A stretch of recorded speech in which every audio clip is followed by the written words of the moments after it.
जो मुस्कुरा रहा है उसे दर्द ने पाला होगा, जो चल रहा है उसके पाँव में छाला होगा।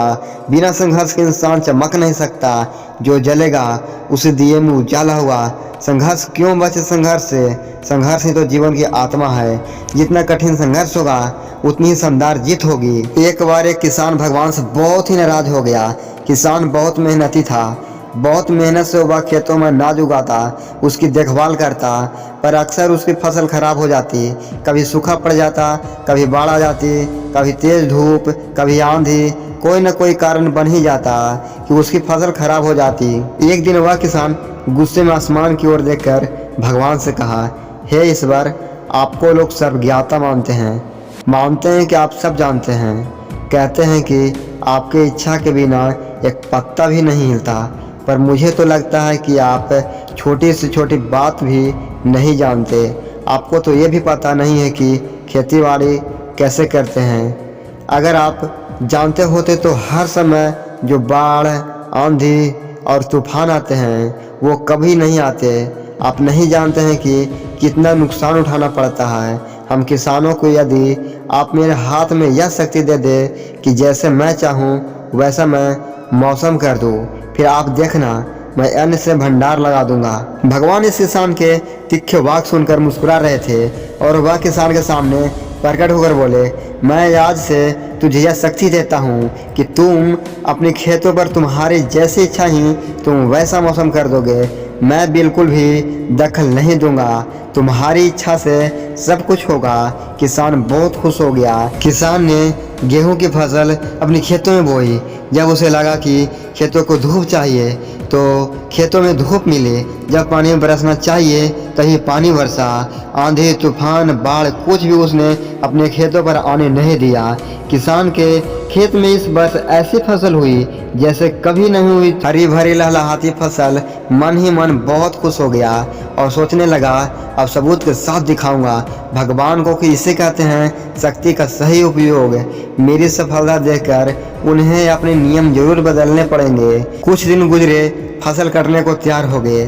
किसान बहुत उत्सुकता के साथ फसल को काटने लगा, पर जैसे ही उसकी नज़र गेहूं के बालियों पर गया तो उसने अपना सिर पीट लिया और वह रोने चिल्लाने लगा। गेहूं की एक भी बाली के अंदर गेहूं का दाना नहीं था, सारी बालियां अंदर से खाली थी। किसान बहुत दुखी हो गया।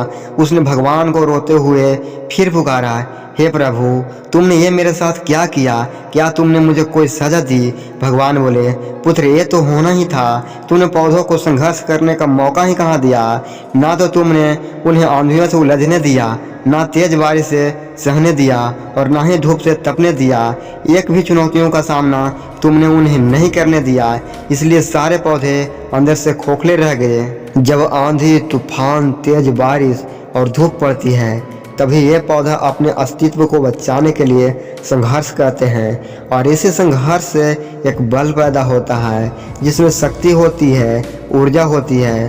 और यही ऊर्जा पूर्ति तेरे गेहूं के दानों की तरह जो नहीं फूटी। तूने उन्हें कठिन परिस्थितियों से गुजरने ही नहीं दिया। जहां उनके अस्तित्व का जन्म होता है, सारे बालियां इसलिए खाली है, इसमें एक भी गेहूं का दाना इसलिए नहीं है क्योंकि तुमने अपने पौधों को संघर्ष कराया ही नहीं। याद रखिए, स्वर्ण में स्वर्णीय भात तभी आती है जब वह आग में तपने, गलने और हथौड़े से पीटने जैसे संघर्षों से गुजरता है। कोयले का टुकड़ा हीरा तभी बनता है जब वह उच्च दाब और उच्च ताप की मुश्किल परिस्थितियों से गुजरता है। इसी तरह यदि हमारे जिंदगी में कोई संघर्ष ही ना हो, कोई चुनौतियां ही ना हो, तो हम भी गेहूं की बालियों की तरह खोखले रह जाएंगे। कोई अस्तित्व ही नहीं रहेगा हमारा।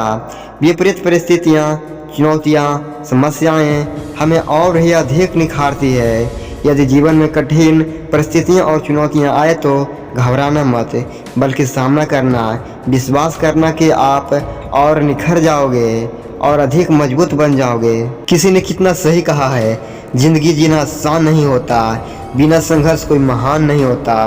जब तक ना पड़े हथौड़े की चोट तब तक पत्थर भी भगवान नहीं होता। अगर हमारा वीडियो आपको अच्छा लगा होगा तो वीडियो को लाइक करिए, चैनल को सब्सक्राइब कर लीजिए। धन्यवाद।